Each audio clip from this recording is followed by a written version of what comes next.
Assalomu alaykum qadrdonlar. Mana biz Konju shahrini daryo bo'yidamiz. Daryoni atrofida ko'priklar juda ham ko'p, serqatnov mashinalar o'tmoqda. Odamlar o'tish uchun ham shart-sharoitlar yaratilgan. Daryoni u yog'ida esa qasr bor. Ilgarigi zamonlarda shu yerda shohlar yashab o'tgan ekan. U yerda ko'plab qasrli uylar mavjud.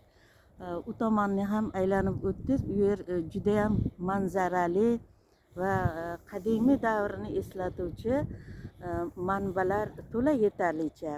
U yerning tabiati ham nihoyatda chiroyli, manzaralarga boy. Albatta sayohat qilsa arziydigan joylar.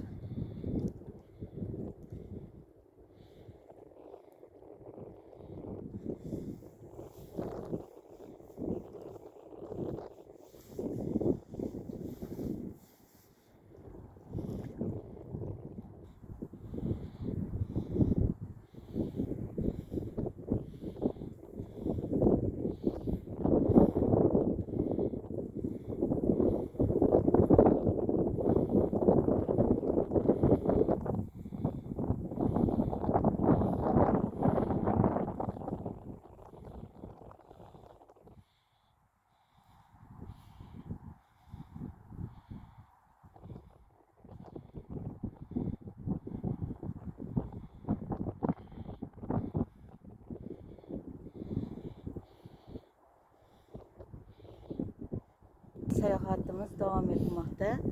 Mana daryoni yog'ida ro'paramda baland tog', ya'ni o'rmonli tog', o'sha qasr deyiladi.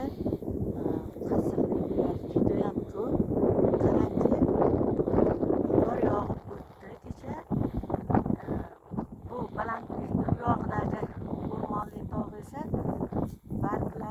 daraxtlarning barglari ko'p bo'lib turibdi. Naqadar go'zal. Daraxtlarning ko'pligi o'sha barglardan albatta kislorod chiqaradi. Havo toza, nihoyatda atrof sokin, musaffo. Bu shaharni butun atrofi daryolar bilan o'ralgan, yana o'rmonli tog'lar, hamma tog'da deyarli daraxtlar gurkirab o'sgan, nihoyatda chiroyli, manzarali joylar ko'p.